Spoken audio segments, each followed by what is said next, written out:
What is going down, squad? We have another State of the Franchise episode coming to you with the Jason Aponte, and I am Brad Graham of the SF Niners. Hopefully, you guys are doing well. Jason, how are you doing today? I'm good, Brad. Brad, I wanted to commend you. I didn't get a chance to say it off of camera, but I'm super proud of you, man. That Mike McGlinchey interview was incredible, man. You continue to do great work. You're as good as you are as a content creator. You're a better human, and you deserve all of this because you do everything the right way, and you don't tear people down. You're very nice to everybody, so you deserve all this, man. I'm super proud of you, man. Super proud to see your progress, bro. Thank you, brother. I really do appreciate that. It was a great conversation with Mike McGlinchey yesterday. We had a lot of fun. Stick around a little bit. I might let you know I'm gonna have two more players on the channel this week. So stick around. I'll tell you who those guys are going to be towards the end. So we're gonna have more players on the channel this week. But first, Jason, we had a little bit of some news drop. I think we've all kind of been aware that Jimmy Garoppolo has been shopped or open to discussing a trade with teams for the better part of 4, 5, 6 months. But Adam Schefter today officially put it out there as an official report. Jimmy Garoppolo has been granted permission by the San Francisco 49ers to seek a trade, and furthermore said Jimmy Garoppolo has been cleared to practice. What was your initial reaction to that report when you saw it? My initial reaction to that report was, well, didn't Rappaport yesterday just say mid-August? And now he's cleared today. Now, why would they do that? What's going on in Santa Clara, Brad? Why would they do that? I don't know. All Seems right. par for the course, doesn't it? All Seems right. like there's two sides to every story, right?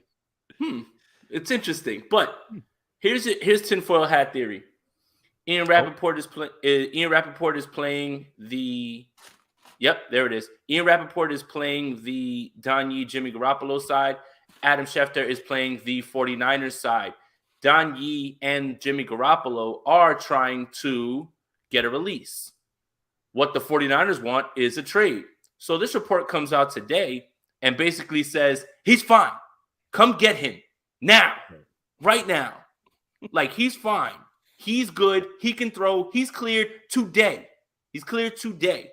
The mid-August one is to scare the 49ers into saying, damn, mid-August, we can't keep you around. We don't have anybody for you right now. You know what? After you clear your physical, we're just going to cut you.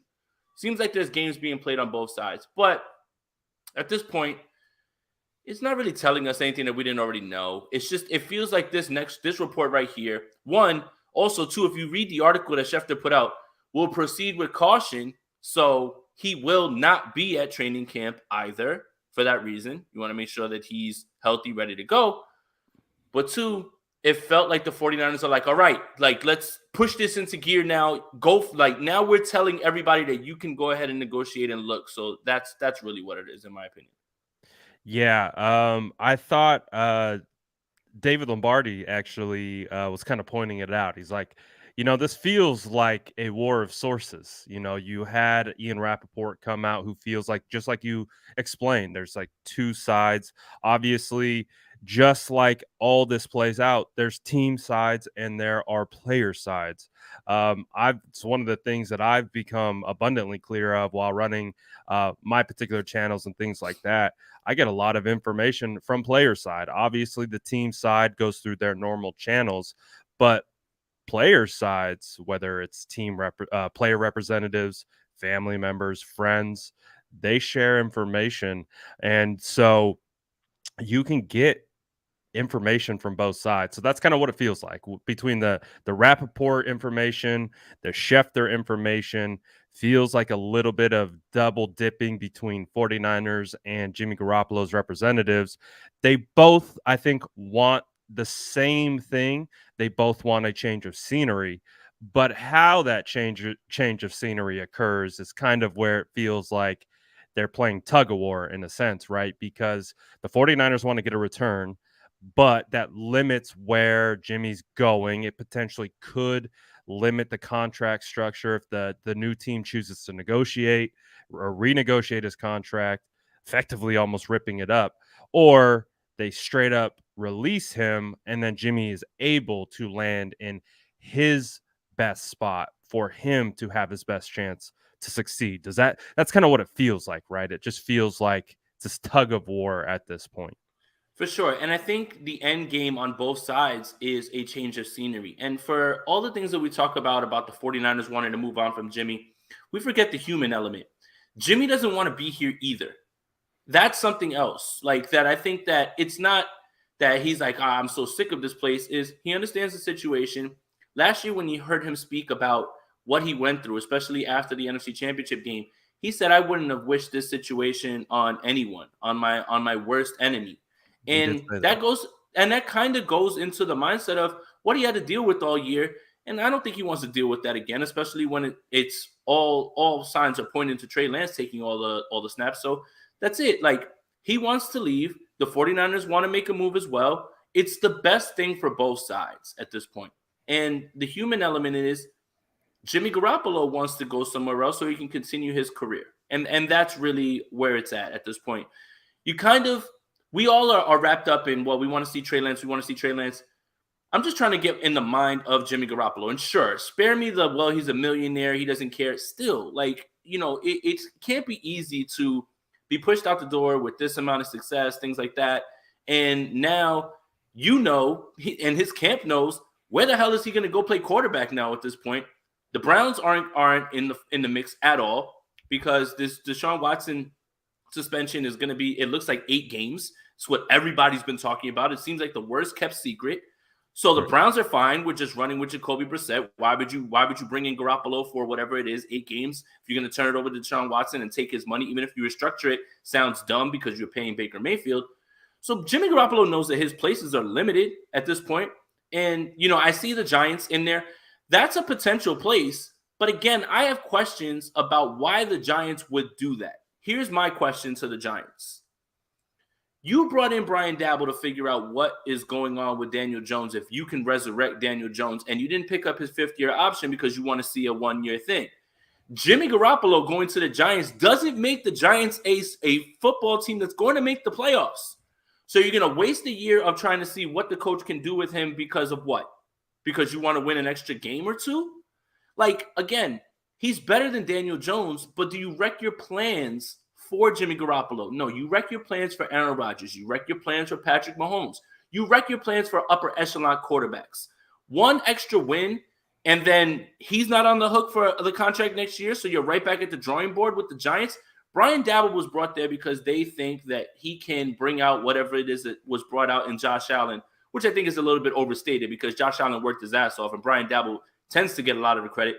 But I just don't understand why the Giants would do that. I really don't understand why they would do that. Now, do I want them to do that? Sure, because they'll give us something. And I think the 49ers are off the whole, we want a 2nd round, 3rd round. I think at this point, if they're going to trade them, they'll take whatever it is that they can get at this point. Mm-hmm.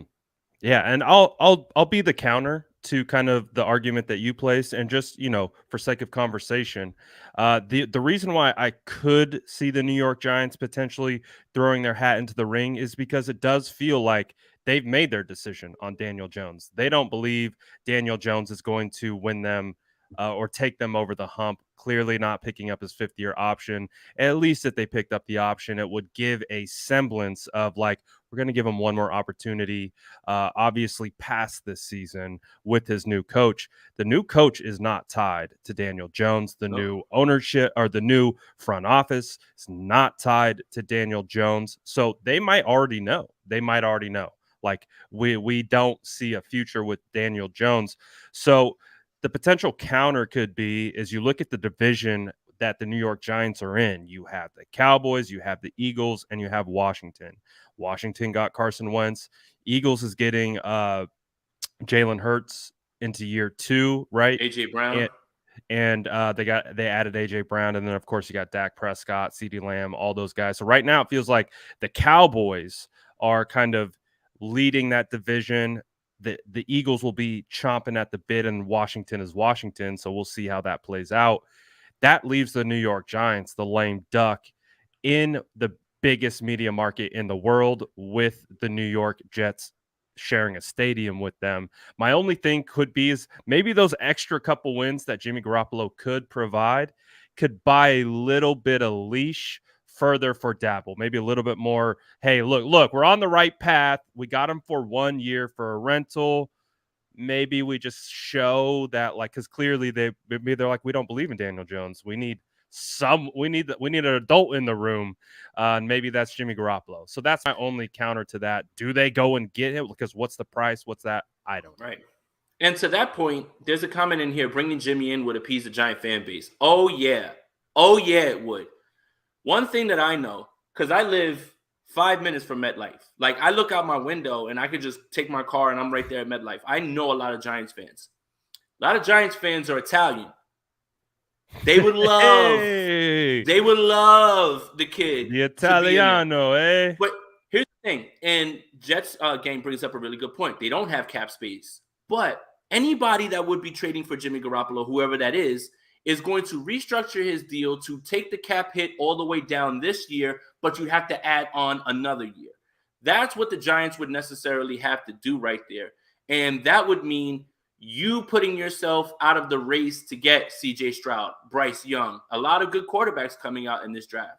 But yeah, and that's what's funny too, Gav. I've been trolling all the Giants fans, and I've been saying, hey, Jimmy's on the way. And they're like, no, man, no, we don't want to do that.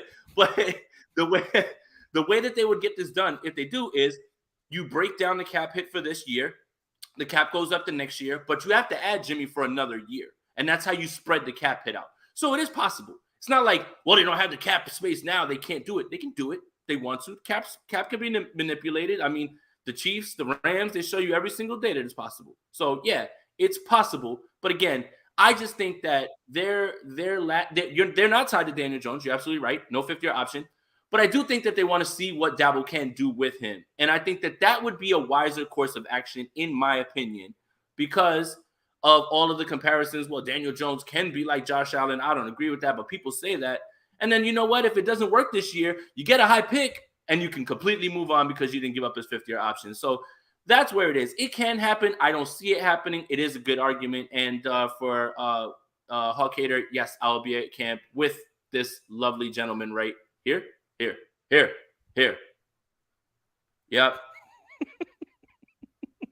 So we're still in the same spot ultimately. Yeah. I don't know if this report really changed anything other than it's Groundhog's Day. Definitively saying something. We've all kind of just assumed this. Everything has been alluding to this. Just again becomes a wait and see situation. I think the timing is the biggest thing here, right? With training camp literally a week away, they want to get him onto a roster potentially by the start of training camp, so he can acclimate, learn the playbook, learn his teammates, do those types of things. Because the initial report from Rappaport, right, was mid-August. And by that point, you're getting real close to preseason games and all that kind of stuff. So how quickly will he? It's not like he can't. We've seen Jimmy Garoppolo come into the San Francisco 49ers after being on the roster for 2 weeks and then win 5 games in a row. So it's not impossible, but you definitely want to give as much time as possible to get acclimated to a new roster. So for you, I'm sorry, Crazy Juice is right. He's absolutely right. He says only the Italian Giants fans want Jimmy G as the rest of the Giants. 100% he's right. But take a look at who's season ticket holders and who are the people that are usually sitting in those seats. It's those hardworking blue-collar Italian guys they like the Yankees, they like the Giants, they like the Rangers, all the same guy, bro. Like, they're all the same people. So those guys will be appeased. Yeah, so that we spoke about the Giants. Is there literally anything else? Like, do you think anyone is coming to, like, truthfully knock down the 49ers door? Hey, we'll give you a 5th round pick. We'll give you, I don't know what they would give at this point. Just doesn't feel like there's a market. So it feels like at this point, everyone's like, we would take Jimmy, but we don't need Jimmy. That's what it feels like, right? It kind of, so what does that translate into compensation? I have no idea. I mean, I think it would have to be something what you're saying, like around a fifth round or something like that. It's already played its course. There's not many places that it can go. It would have to be a place that would be looking to acquire the best backup quarterback in football, the best backup Yep. quarterback in football, which would be Jimmy Garoppolo. Like, let's say the New Orleans Saints say, you know what, Andy Dalton, you're out of here. We're going to restructure for Jimmy Garoppolo this year, and we'll figure out a way just in case Jameis doesn't work out, things like that. It's tough to see anybody at this point. But again, this report today, it didn't tell anybody anything new. It just felt like the 49ers leaked that to Adam Schefter to kind of bring teams in. Like, please take him. Please, he's ready to go. We can, he's cleared. He's clear. He can throw. He's clear. It's clear. It's clear. Like, so, yeah, it's just, I don't know, man. Jimmy ain't going nowhere. Jimmy's gone, man. Like, just, guys, it's over. It's over. Like, it's okay. Yeah. Don't do the mental gymnastics thing. Don't try to be on the other side just because you're on the other side. It's over. This is done. And he's going to be excused from training camp. Trey Lance is getting all of the quarterback one reps. It's over. That feels like the clarity that came from this. Like, yes. I think we've all, like, because again, it's whether they've been informed or not informed, and it's just an opinion or not. You do have national media talking about, well, maybe Jimmy Garoppolo's quarterback one for the 49ers this year. He's still on the roster.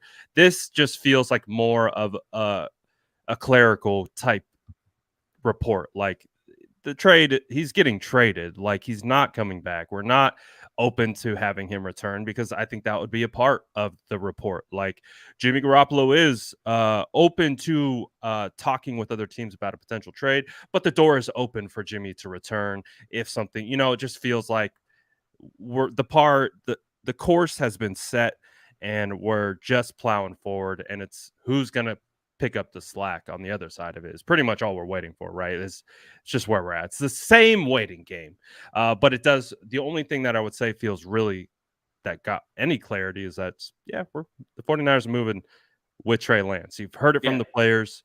They keep saying the same things. The reports indicate that time is over with Jimmy. He's not going to be at camp. It's Trey Lance season, right? So Trey Lance, quarterback one, as we move forward. Does that seem like a fair, reasonable take? For sure. And I think the Rappaport about mid-August, and then you hear Schefter saying they're going to be cautious, it's just nice ways of saying we're excusing Jimmy from training camp. That's it. Like, that's just it, man. It's done. Like, whether you think it's going to work out or not, you're going to have to, huff on some copium because it's happening. Like, it's done. And this is what they invested. Imagine telling your fan base, we invested all of these picks in Trey Lance, but we need him to sit 2 years. This isn't that old school mentality way of playing quarterback anymore. That was the way that you develop quarterbacks in the 90s. You got to sit. You got to see how it's done and hold the clipboard. No, it's done. It's done. Like, it's moving on, and this is it. And why would Jimmy Garoppolo want to be here is always going to be my point. So, like, look, again, Jimmy Garoppolo deserves to go somewhere and continue his career because he is not a bad quarterback at all. And no one will ever say that. He's not a bad quarterback at all. He's a starting quarterback in this league. There's only 32 of them. He is among them. Give me a different week and I'll tell you where he stands. But he's a starter, man. And he can lead your team to the playoffs and win you some games here and there. He is not a bad quarterback by any stretch. I still say he's better than Baker Mayfield. I say he's better than Ryan Tannehill. He's better than a lot of guys, man, in my opinion. But that doesn't mean that the front officers are willing to break their plans for that. So, look, it is what it is, man. Jimmy's just stuck in a spot. The surgery kind of held things up. If he would have been good to go with no injury, he probably would have been the first quarterback off the board. And you would have probably seen a team like Pittsburgh jump up and not sign Mitchell Trubisky. And the way everything kind of fell was just weird. Jimmy doesn't deserve to just be sent to Siberia. Like, that's like, I know that we joke about things like that, but Jimmy's much better than people say he is. He's also not as great as people say he is. Again, we're going to get into this conversation. He's somewhere in the middle, and there needs to be context, but I don't want to, continue. He's just a polarizing topic. That's really what it comes down to. People are just going to, it's more, I feel like the evaluation is emotionally based. I don't feel like it's based. I don't feel like it's based on football anymore. It's just, it's gone off the rail, so we don't need to go down that road. People are asking me, Jason, about the inside scoop of who the 49ers have signed. Are you dropping it? No, I'm not dropping it. I'm just Damn it. letting the people I'm just letting the people know. I still have not yet got the confirmation I'm looking for. I've got enough information to feel confident about it, which is why I put it out. But still waiting on the confirmation of who actually it will be from said person. But what I can give you is tomorrow on my channel, I will be having Daniel Brunskill. So Daniel Woo! Brunskill will be joining me. We had a little report come out from Mayoko, I think, earlier today, talking about how, like, well, don't sleep on Brunskill potentially playing center. He kind of floated that out there as a potential roster movement in regards to how the 49ers feel about the center position. I've talked about it quite a bit, how I think, Brunskill would be a great caliber center, especially with Trey Lance. So who knows? Who knows what's going to happen? But we're going to have Brunskill. Daddy B will be joining us tomorrow. And then on Friday, I will also be having Samson Ebukam will be Let's joining us. go. So we got two players coming to us. Brunskill tomorrow, Samson Ebukam on Friday. So very excited about that and get to talk to the boys more about football. With that being said, though, what are some of the position groups that you are really looking at for training camp to be able to focus on? Some maybe sleepers hanging around that you really like as we get ready to transition towards training camp only being a week away. And you're going to be here pretty soon. Yeah, it is, man. And that's next week. You and I will be at camp 6 days. I'll be in Santa Clara. Can't wait. It's now I'm gonna start with one that I feel like nobody is really talking about, and that's who is going to start constantly across from Nick Bosa. And it was brought up yesterday on my channel by Fern. It was great. Fern, a Fourth and Goal podcast. I think that that's a really good question. The thing that I say right now is it's probably going to be a bunch of guys at this point. Ebukam, certain downs, Torrey, Trey Many of Jackson, you. Amenahue, those guys, they're going to rotate in the beginning. Having a constant would be great, but this defense, when it got so hot down the stretch with its pass rush, was because of the bodies they had coming in and out. But I think it's important to have somebody on the other side who not only can complement Nick Bosa, but keep Arik Armstead inside. That's when Arik Armstead really flourished down the stretch, when he was able to stick and inside. There are no guards in this league that can really stick with Arik Armstead. And if he can constantly stay there and not have to move around like a chess piece, you'll really start to see that Arik Armstead that you saw down the stretch, and he'll continue that this season. So for my money, I want to see that. And that was something, because everybody's going to say offensive line, strong safety, nickel corner. Those are the ones that jump out at you right away. But I want to see who they've got right away in base packages, base downs. Who's going to be out there? Is it going to be Ebukam, who came on at the end of the season? Is it going to be a little bit of all three of them? I think that's an interesting one to keep your eyes on. Absolutely, because I kind of agree with you too in the sense it's going to be a lot of different guys. Like there's going to be a rotation. I think that the down depends on like who potentially is going to be out there. Um, it's going to be really interesting to see. We think we're really hoping for a healthy Javon Kinlaw all 17 games. So like, what is him being back? What does that rotation look like? Did he take those steps forwards as an interior pass rusher? So, like, if he did, then maybe you're not seeing like these Omena Hughes and Terray's kick inside over the guard, potentially like we saw from Arden Key. Got a lot of success that way.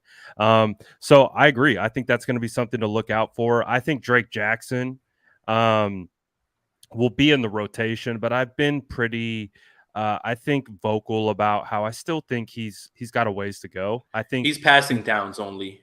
yeah, he's an immense raw talent. Like when you look at the intangibles, the traits, those types of things, I think where he can continue to develop is as, a technician, right? When we talk about the game within the game, setting offensive linemen up, I think that's where he will continue to grow. And of course, he's in the perfect spot, and he doesn't have to do it this year. He can let guys like Sampson, Omenahue, Teray, Givens, the list goes on and on of all the guys that they have that they can rotate in there. So I think he'll get run. But I think, it's not going to be like a 60% snap share. I don't think. I think it will be on the lower end of maybe like 35-40%. Mhm. As a rookie with all the veterans that he has in front of him, just kind of trickle in as you may see it. So we'll see. In regards to some other positions, do you have any thoughts on the offensive line? Do you think it's going to be Brendel and Banks, or do you think there could be a situation where they do kick Brunskill down to center, and then maybe you have a Jalen Moore take over at right guard, or maybe a Colton McKivitz, or how do you kind of see that playing out? I'm going to take the easy way out and just go with the leaders in the clubhouse. When you look at the way that the first team was running in OTAs, it was Brendel, it was Banks. I think you keep Brunskill at right guard because another year of continuity. And then obviously McGlinchey and Williams would be the bookends. But you know better than I would, Brad, at how much continuity to the person with the person to the right or the left of you is important in terms of communication, picking up stunts, and Brendel, Brunskill and McGlinchey are so good at understanding those things, man. And I went through the raw numbers with Mike McGlinchey because the noise has gotten a little too loud around Mike McGlinchey. Well, anyone can step in for McGlinchey. Yeah, anyone. Well, I broke down the numbers, and Tom Compton was considerably worse. Like, we didn't know that. But my Can't question to remember they everybody tried to is put Jalen Moore over there, and they right, had to move him out quick. right. And my question is this: if you say that anyone can fill in, and this team just went to the NFC Championship with Tom Compton playing many, many snaps, well, Mike McGlinchey just has to be better than Tom Compton. And I think we can all agree Mike McGlinchey's better than Tom Compton. So again, it's getting a little out of hand, like this discussion. Well, anyone can be their right tackle. That's not true. You guys are tripping when it comes to that. And again, everybody always wants to blow up. Well, he blew this one block at the end. Well, show the 10 good blocks that he had throughout the game as well, too. Like, again, you can do that with any player. You can do that with the quarterback. You can do that with running backs who miss blocks. You can do that with linebackers who miss tackles. You can do that with cornerbacks who get burnt. It's so easy to nitpick. There's no nuance as how the things are happening and stuff like that. So again, all that stuff with McGlinchey is overblown. If you're telling me that you can get to the NFC Championship with Tom Compton, then you can certainly make a run and be fine with Mike McGlinchey because we all agree he's better than Compton. Okay. Now Brunskill, I want him to stay there. I want another year of that. Brendel seems like he's the leader in the clubhouse because Kyle Shanahan praised him. And we all know that Kyle Shanahan praises no one. And when he does praise you, you got to really mean that. So he means that about Brendel.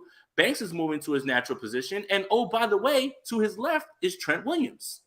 So it's a lot of question marks because people just haven't seen it, but it's not nearly as dire as people are making it seem. You have a lot of options behind them. But Aaron Banks, I felt, was always suited to play left guard and play with Trey Lance. And this run game is going to turn a little bit more to inside zone than it ever has. That's another thing that I think is important. That's the new wrinkle that Anthony Lynn's going to bring in. That's the new wrinkle that Trey Lance is going to bring in as well, too, because Mike McDaniel's not here. So it all lines up for, and this is just me being positive 7 days before camp, but all this stuff lines up where it's not nearly as dire. You have questions, but it's not like oh my goodness, this team is in trouble. You're not starting 5 Tom Comptons. Let's chill out. Like, and I hate to keep pounding on him, man. Look, Tom Compton was on the fringe of leaving this league. Kyle Shanahan got him another contract somehow. That could, if he can do that for Tom Compton, he should be fine doing that for everyone else and putting them in positions to win. So I think that, yes, you can have your concerns. That's valid. But when you bring back the continuity of Brunskill, you know what McGlinchey is, and we're going to find out, even though yesterday he was effusive with saying, yeah, I'm 100%, you have 3 constants: Williams, Brunskill, and McGlinchey. Now we got to find out about Brendel and Banks, but they seem to be very high on Brendel, and Banks is sliding into his natural position. So, yeah, you can have concerns, but chill out on the panic button, man. That's it.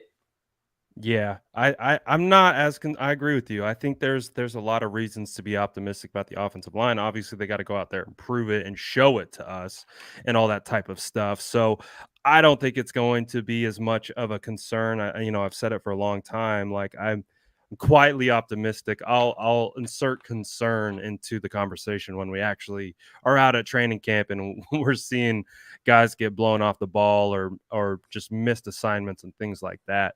But yeah, I feel like you could keep the status quo as is, right? Trent Williams, Aaron Banks, Brendel, uh, Brunskill, McGlinchey, and it feels like everything will be good to go, especially with, by all accounts, from what McGlinchey told me yesterday, sounds like he's going to be ready to go at training camp. Sounds like he's chomping at the bit.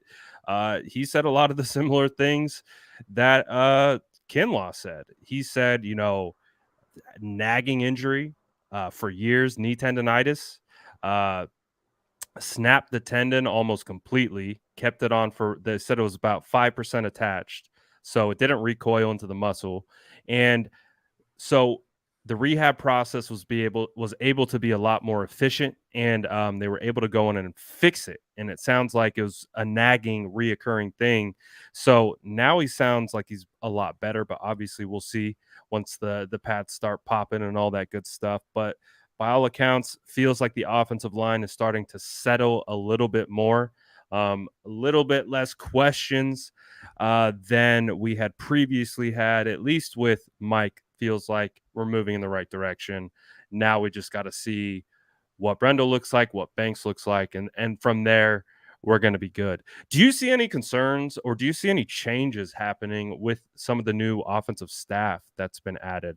Obviously, it's been kind of an underrated talking point, but Kyle is almost working with essentially a new offensive staff. I think Forster stuck around. The new tight end coach was previously, I think, a quality control coach in the tight end room who got elevated. But other than that, you got a new wide receiver coach, you got a new running back coach.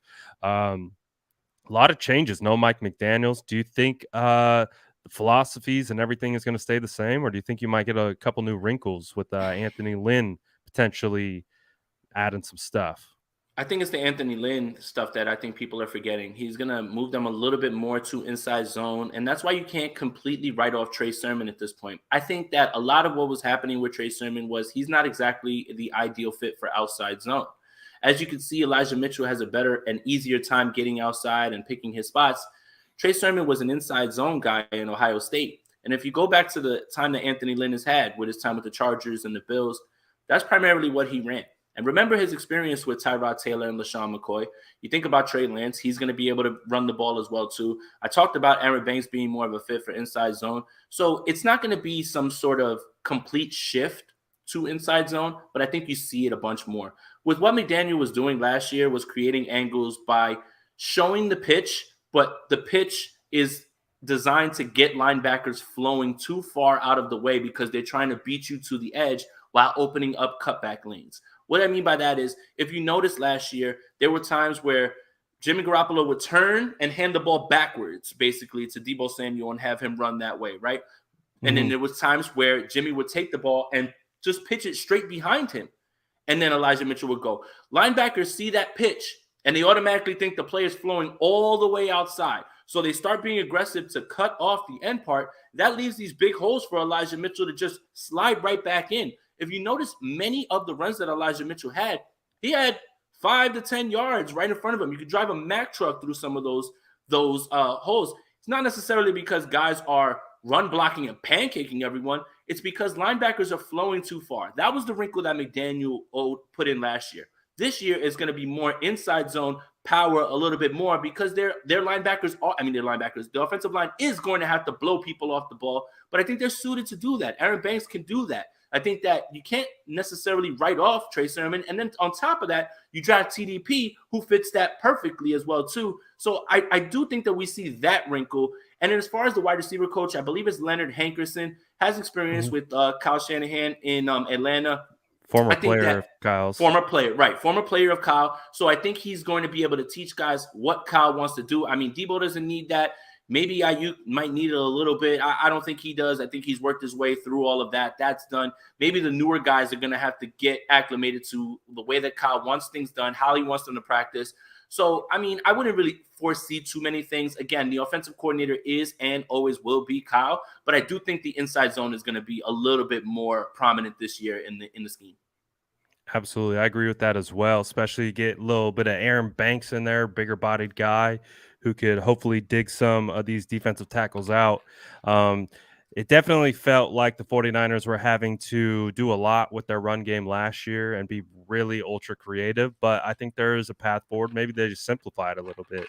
Just start being able to run a little bit more inside zone, like you mentioned, mid zone, things like that, where they don't have to get so intricate to reach the edge and kind of get all these linebackers and safeties flowing one direction so they can actually reach the edge.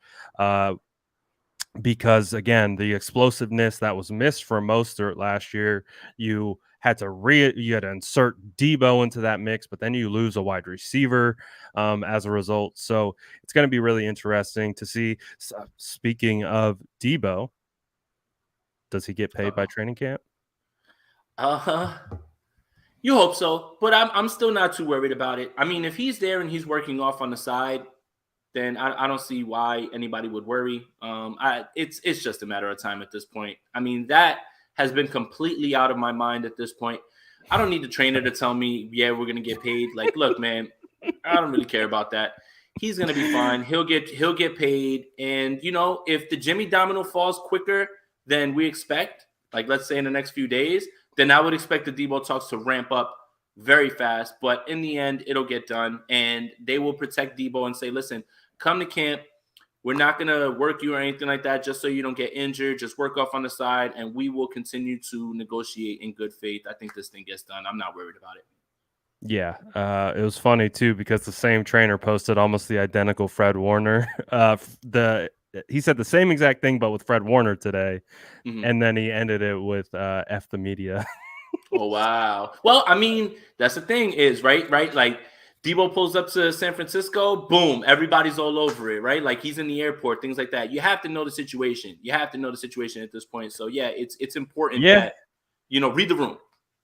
The state of social media reporting is what it is, and these guys understand what any inkling, we get it too. There's the opposite side. There's sub posting, there's trolling. So sometimes you don't have the proper context. It's hard to read between the lines. Sometimes you're like, look, this is what it is. This is what this player just posted. So yeah, it's funny though. Coach says, "What's popping? Big time. What's Yeah, you good, big man. You Coach?" about to be signing autographs next week. Watch when we get to camp. Everybody be like, "Are you Brad Graham of the SF Niners, man?" No, oh my god. they're gonna see Jason, who's towering in at like 6'7", and they're gonna be like, "Jason, come get a picture with me." No, man, you're just you're gonna run up on sourdough Sam. Dad, I gotta say what up to Dad. I gotta say, Dad. Jerome says, "Watch Jimmy come back from surgery, throwing the football like Henry Rowan-Gartner." I'm not gonna be honest. I don't know this reference. Do you know this reference? Yes, I do. Rookie of the year, man. The kid, remember, he hurts his shoulder. He becomes a pitcher for the Cubs. He throws 100 miles an hour after. There we go. I needed the name of the movie. I'm not gonna lie, I haven't watched that movie too many times, so that's probably why. But he's saying throwing that ball like bullets, 100 yards. That's the one where he's like super old, right? And he comes back into the league like. No. He's the kid. Yeah, he's the kid. He's not good at baseball. He falls. He breaks his arm. He goes to the Cubs game. They hit a home run, and he goes to throw it back. He throws it from the stands into the catcher's mitt, like on a rope. And then he pitches for the Cubs, and they win the World Series. Rosenbagger. Okay. Gardenhoser. Thank you for clarifying the reference. Yeah, I got you. I got you with movie references.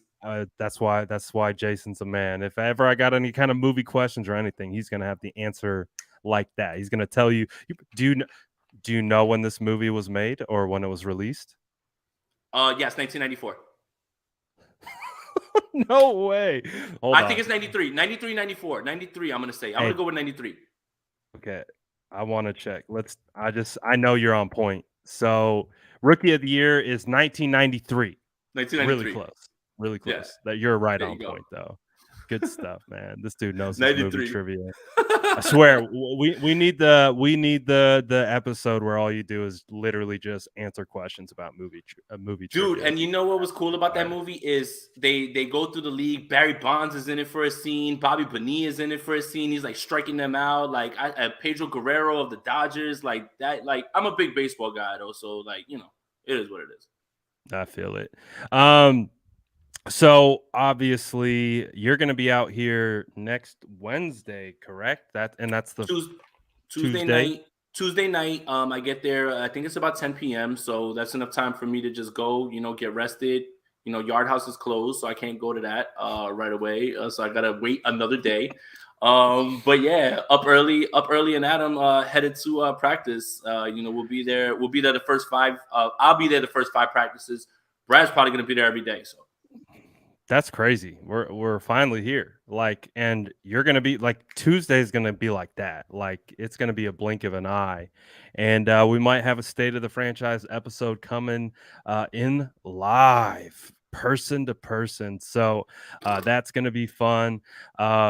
Anything else that you're looking forward to next week with training camp coming up? Any other things that you wanted to discuss as we get prepared to get you out to Cali? yeah, just I've got like another like 10 minutes. The strong safety position, and it's become this complete hot button thing where it's met with such pushback whenever you say you're concerned. It's funny, Brad. We say I'm concerned about Brendel, I'm concerned about Aaron Banks because I haven't seen them play, and people will say, well, that's valid. I say, or anybody else says, I'm concerned about Talanoa Hufanga because he hasn't played. Oh my God, you're hating, man. Let the kid develop. When did it become I'm just concerned because he hasn't played? You aren't yelling at me about Aaron Banks. You aren't yelling at me about Jake Brendel or any other player who hasn't played much. It's concerns. And the concerns are athleticism, and he's going to have to play with more instinct. He's going to have to understand how they're going to attack him. They can't just hide him in single high all the time because that'll end up getting attacked. Can he play further from the line of scrimmage? Can he know what offenses are trying to do? All that stuff can happen with reps. A lot of guys are athletic. A lot of guys can run fast, but they can't cover a bed. There's a lot of guys who don't have athleticism, but they're instinctual and they can play. So there's hope for that. It's just I'm not ready to just sit here and say Hufanga's that's it. Hufanga's gonna take it and run and he's gonna be this and that. Why can't I say that I have concerns while hoping he develops in the same way that I say that about other people? Because it's met with such harsh pushback to the point of like, oh my God, you're hating, you're pushing some agenda. Like, come on, man. Like we're talking ball. And a lot of the things that I saw on tape with Hufanga were in coverage. It wasn't, look, we get it. When he's at the line and he's playing with aggression, that's where he's best. But that's not where he can play. He can't just live there the entire time. He's going to have to play up top. Otherwise, things are going to get a little hairy. So, again, it's going to help. Jimmy Ward's going to help him clean up a bunch of stuff on the back end because that's what he'll do. But my concerns just come in. Hey, have you learned that, you can't get hit with a double move by Christian Kirk? Have you learned that you can't float to the pylon and allow Adam Thielen to sit down in the end zone and just catch a pass from Kirk Cousins wide open? Those are the type of things you've got to be able to do consistently, not just the 30 snaps that you're going to be playing over a few games. He's the starter. So that's all I'm concerned with. I'm not saying he can't. I'm just saying, why is it that when I say I'm concerned, it's met with I'm hating? I don't understand that part. I don't think you're hating. I don't think so either. I'm just saying that I've heard that you're pushing an agenda. You're hating on the player, dude. It's because yes, I enjoy what Jaquiski Tartt brought to this team. It was stability at certain points, but I need at least that baseline of what Tartt has. And if Hufanga can pass that, excellent. But you need that baseline because that was there. Like it was there for the entire time that they were together, Tartt and Ward. Absolutely. Justin saying saw something from CBS saying 49ers were a top 5 destination for Jesse Bates. Do you think that's a possibility? I'm not sure. I don't because he'd want to get paid, right? That's He's part of the 24, right? He's 24 years Is old. he 24? Yeah, hold on. I might got it twisted. Hold on. Let me I don't know. For whatever reason in my head, I thought he was older, but I could be completely wrong. I'm not going to pretend like I follow He's 25. the Bengals ultra well. He's Wow. For 25. whatever reason, I thought he was up there a little bit more. He's 25. So you're not getting him for a bag of peanuts. You'd have to give up some harsh draft capital, and then you got to pay him. You got to pay him. Yeah, 25 years old. It's a double-edged sword. It's kind of like yeah, I think on paper it sounds very promising, but you have to give up compensation to get him. And then once he's in the building, the reason why he potentially could be available for trade is because the Bengals aren't paying him. You would have to do the same. And I would imagine he'd probably want top 10, top 8, top 5 money potentially. So Maybe the 49ers could do that if Jimmy Garoppolo's money comes off the books eventually, which we anticipate it would. But I think the biggest thing is just compensation. Like, what are you giving up? What player or what potential draft pick is going in return to make the deal worth it? I don't know. I don't know who that would be. I think that the reason that he's on this list is because the perception around the league that the 49ers have a hole of strong safety. Now, do they? We don't know that yet. We don't know that yet. One thing's for sure is this team is very intent on giving Talanoa Hufanga every single opportunity to succeed and win this job. One more thing that I could say positively about Hufanga that I think is going to help. DeMeco Ryans gradually got better, and he put on a masterclass in the Packers game. He's going to know where to put him. Think about this. DeMeco Ryans walked into Cincinnati to face Jamar Chase, Tyler Boyd, and T. Higgins, and his starting cornerbacks were Ambry Thomas and Josh Norman was out there on certain plays.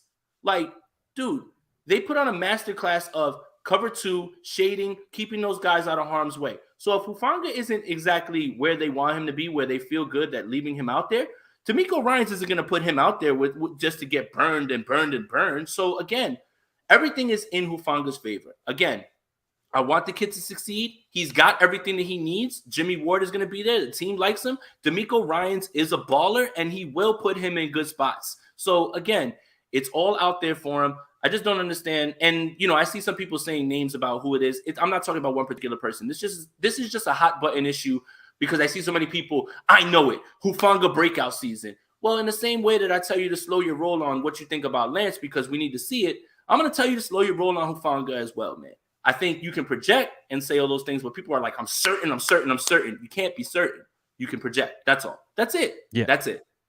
And I'm definitely one of those people projecting that Hufanga is going to have a breakout, but I also do believe there's a hole there, right? So it makes it feel like it's a natural fit, right? Because Kwaski isn't there. And is George Odom that guy? I don't know yet. So unless someone else comes into the building, it does feel like, right? I think you could agree that Talanoa is going to get the first crack at it. He's going to have the opportunity. Now, what you're saying is like, well, let's see how the progression has occurred. We've heard from minicamp, but let's see. Let's wait until we get into camp. Let's wait until we get into some real live situations with real bullets flying around for us to make a definitive thought process either way, right? It's pretty much what we're getting to. That's it. And That's it. Just absolutely we have to be objective with everybody, right? We can be excited about players, and I'm not trying to squash anybody's excitement at all, right? Like the same way that I tell you, hey, listen, let's see a play out with Lance. Be excited though. Be excited. Like I'm not trying to tell you not to be excited, and when he plays well, it'll be celebrated. But we will objectively look at everything the same way and say, listen, this is where he messed up. This is where he needs to improve. That's all. Like we're fans, we are, but I want to analyze objectively. And I would like to think that you guys come to us, not just because I yell like a madman sometimes, but because we objectively look at things and we're able to look at it with taking our fan hat off and saying, this person's playing well, this person's not playing well, and it's never anything personal. At the end of the day, I want this team to win. And that's all that matters. I want everyone to succeed, and I want this team to win. But at the same time, I'm trying to get somewhere with my career. Like I'm trying to move up somewhere, and I can't do that if everything that the 49ers does or everything that a player does is perfect. And I'm not going to get anywhere doing that.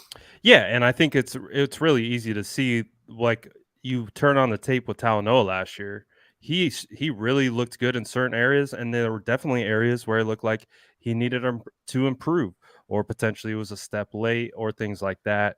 So just like all these players, right, especially rookies, the thought process is they will take a step forward. So I think that's at least where I'm coming from in regards to why I think he's going to have a breakout season, because I think he will get better. I still think he's going to have to learn from certain things. There's still going to be, trials that he's going to have to work through. And again, he's not the fastest guy in the world, and we understand that. So it's going to be like, how do they use him in coverage? Does he play more in the box? Do they keep Jimmy Ward in single high situations? Because we did see Talanoa in single high situations last year, right? So they felt comfortable doing that with him as a rookie. We'll see how they feel year two. But it is going to be one of the things that we look for. We just want to see how he comes out and performs. And it could go either way. Do you have any other potential breakout guys that you're looking at for maybe camp to step up and show out? All right. Trey Well, Sermon, reclamation? no. I'm gonna say it here on the show, and you guys can cut it and just go ahead and go crazy on me if it doesn't come to fruition. But prediction, hot take, big prediction. We're going for it. I'm gonna take my flag and I'm putting it right in the sand. Brandon Aiyuk leads his team in every receiving category, catches, yards, touchdowns this year. Let me explain. Obviously, the rapport with him and Lance are there, but I think that their skill sets fit each other. If you're talking about deep targets, it's Brandon Aiyuk. Now, when you pair that with the rapport, I put something out today in terms of, and I'll go through it real quick if I can find it, about how often the 49ers actually threw the ball down the field per, when you work with the NFL communications, they give you these neat stats that you can go through. And here, I'll go through it real fast. Deep throw ranks for the 49ers in 2021. Deep left, 28 throws down there, 28th in the league. 10.89 average gain, which is 21st in the league. 39.29% completion, which is 20th in the league. That's just deep left, okay? Those are towards the bottom of the league, okay? Deep middle, 27 plays, which is 5th in the league, surprisingly.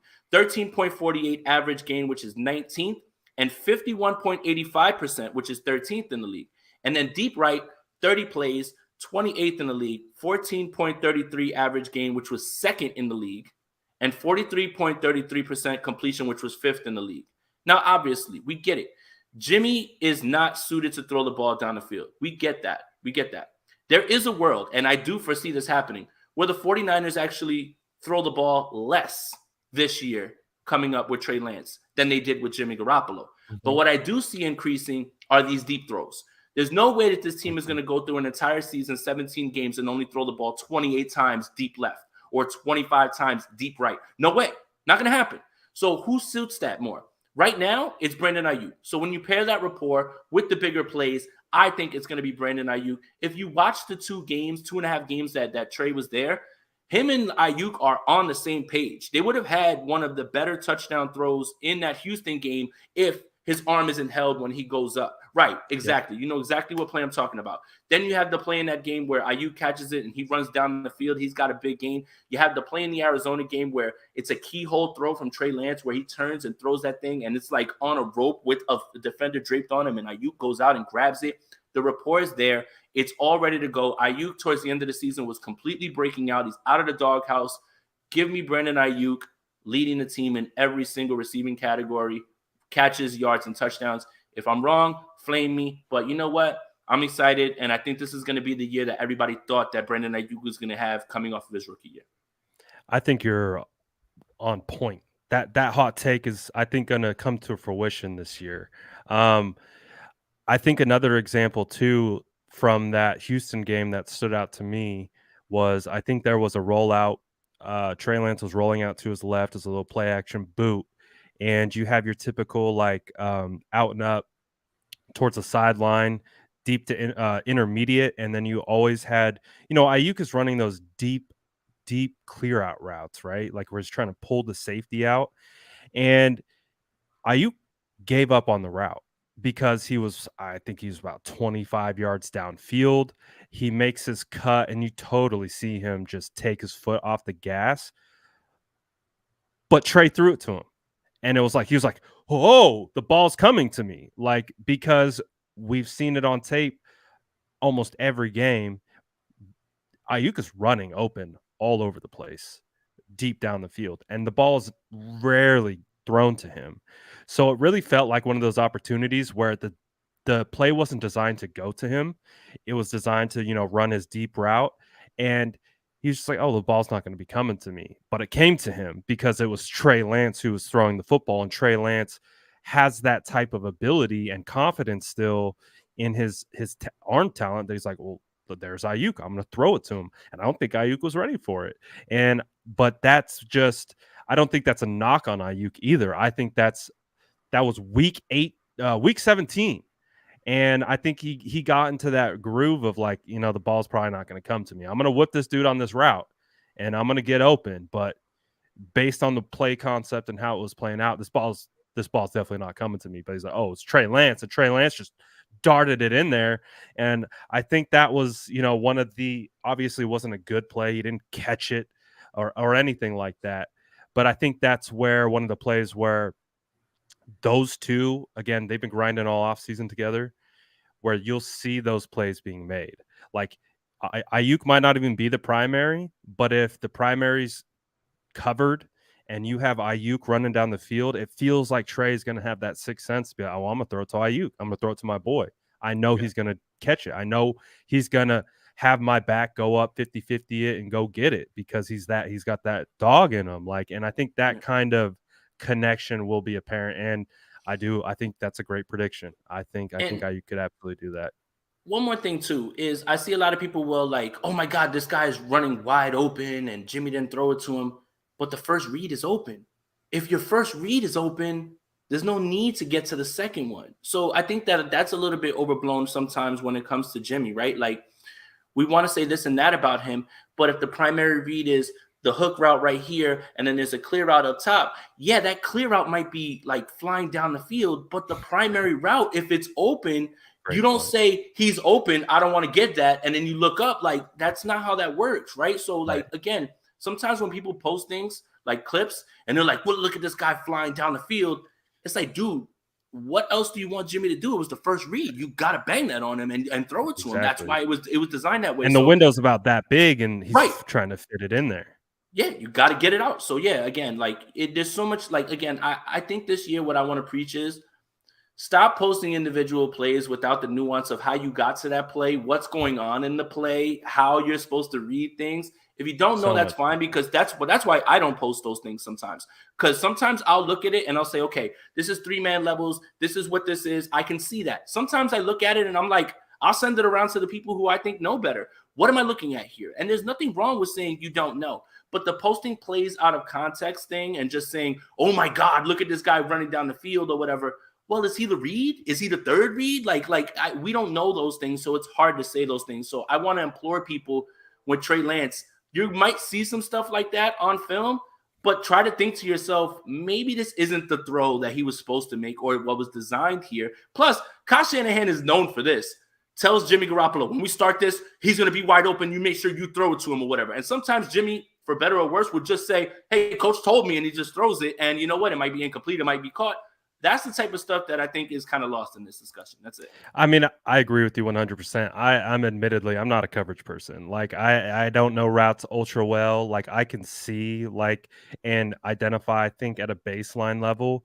But when you start getting into who's the primary, secondary, who's the third read, like what's the option on this play, when you start to dive into that, as you know, there's so many intricacies. It's based on what's the defense showing you pre-snap, what's the defense showing you post-snap, and then what they're showing you, what triggers a particular route. Like one route or one concept could have like 4 triggers on it based on what the defense shows you. And that's where the quarterback and wide receiver have to be on the same page with what they're seeing, because if they're not on the same page with how they're reading the defense, one's going to run the wrong route or throw to the wrong spot or be prepared to throw it, and the guy's not there. So coverages are like the coverage game, the route game. It is complex. Like it's very complex. I feel at home in the trenches because I know what's expected.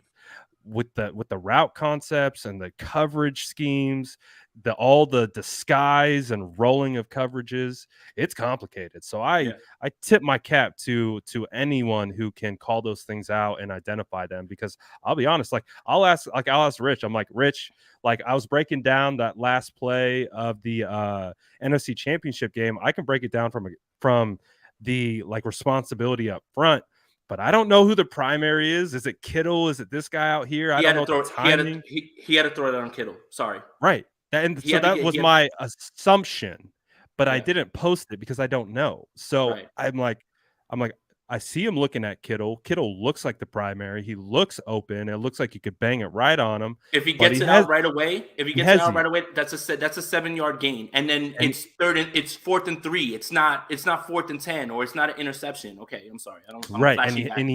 And he hesitated, right? He didn't throw, and then that's when the the pressure was Right. felt. And by the time he didn't throw it, the safeties collapsed on it. So if you do throw it, it gets knocked down. That's it. Right. You know. Exactly. So So there's yeah, a lot of that's nuance. right. That's the beauty of football, I think. And that's why I am in love with this game so much. There is no way you'll learn everything. This game, if you really want to deep dive and you really want to learn all these things, you will be at it learning until the day you unfortunately pass away. That is how much is in this game, how much things change, how many people change things going along. That's what I find so beautiful about this game is there'll be stuff that's thrown out in one season. Okay, the league is figuring that out. Here's how they change it. And every year there's something new to learn. So yeah, I'll leave it at that. Yeah, absolutely. Well said. So we're going to see a lot of that nuance coming up in training camp. Those are the things that we're going to be talking about, trying to identify and get to the bottom of. Robert Davis says not enough being said about the beard game on this pod. On point. Shout out to all our bearded brothers. We appreciate you guys. Yep. It takes a little extra to be this gravy sometimes. So appreciate you guys. Someone had asked earlier, what time is the interview with Brunskill tomorrow? Brunskill will be on at 5 p.m. Pacific Standard Time. Specifically at 5 Pacific. Specifically. So that's when we're going to get Brunny on. And you guys know I'm probably one of the biggest Brunny fans out there. So appreciate everyone tapping in. Any last words, Jason, before we hop off? And we'll see you in training camp next week.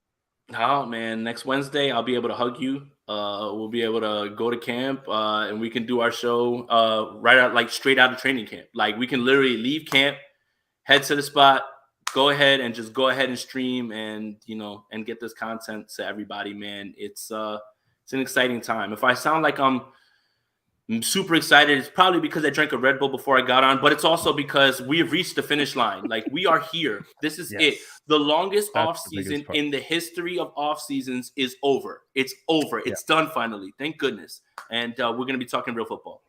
Someone said the 2020 off season was long. I think that was just a weird year for everyone. And it was, but this year it was no first round pick. Right. We're not breaking down. We're not scouting first rounders. It was a whole weird situation. I think real quick to paraphrase what happened last year was the entire 49er fan base was fighting the national media because none of us believed the Mac Jones stuff that was being force fed to us.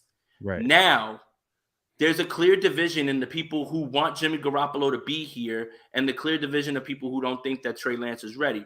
And that discussion with the national media about, well, Trey, we were hearing about arm fatigue and this and that. I felt that was much more exhausting than all of us calling BS on the Mac Jones stuff because none of us believed it. So I think it's this year that feels like the longer one because there's a crack in the 49er fan base as opposed to last year, the 49er fan base being galvanized by the new quarterback, but fighting off the Mac Jones at 3 bullshit narrative. Yeah. So it's been a wild ride, and hey, it's still going, but we got 1 week left, and then we can kind of put all that stuff to the side, get back to football, which is what we all really want. So appreciate everyone for tapping in. Make sure you're subbing to both channels, both Jason Aponte and the SF Niners. We appreciate you guys. As always, we've got the best listeners and watchers on these YouTube airwaves. So we appreciate you guys. But that's it for us. We're out of here, and we'll be coming to you guys next week from training camp. Till then,